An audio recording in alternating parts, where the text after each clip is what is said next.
Հին հայերը տարբեր խորհրդաբանական ծեսեր են ունեցել։ Դրանցից շատերը պահպանված եւ կիրառվող են այսօր եւս։ Որոշները պարզունակ սնահավատություններ չեն եւ ունեն մեծ խորհրդաբանական նշանակություն։ Տարբեր իշխանական տների ներկայացուցիչներ, հարուստ վաճառականների ընտանիքներ, եկեղեցականներ իրենց նորածինների պորտալարերը թաղում էին հատուկ վայրերում։ Այդպիսի վայրեր էին եկեղեցու, ամրոցի, շուկայի, նշանավոր մարդկանց, սակրալ վայրերի հարակից շրջանները։ Այդ եղանակով հին հայերը փորձում էին կանխորոշել երեխայի ապագան։ Ղազարոս Աղայանն իր «Արություն եւ մանվել» ազգային վեպում գրում է.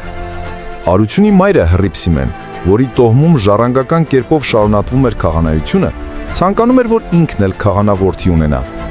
Այս իսկ պատճառով Արությունի ծննդյան 40-ը կատարելուց հետո, երբ Հռիփսիմեն գնաց ժամ նորածին մանկան համար կյանք մաղթելու, Արությունի պորտն ամփոփեց եկեղեցու պատի մեջ եւ մի ջերմեռանդ աղոթքով նրա կյանքի տնտեսությունը հանձնեց Աստծուն եւ նորասուրբերին։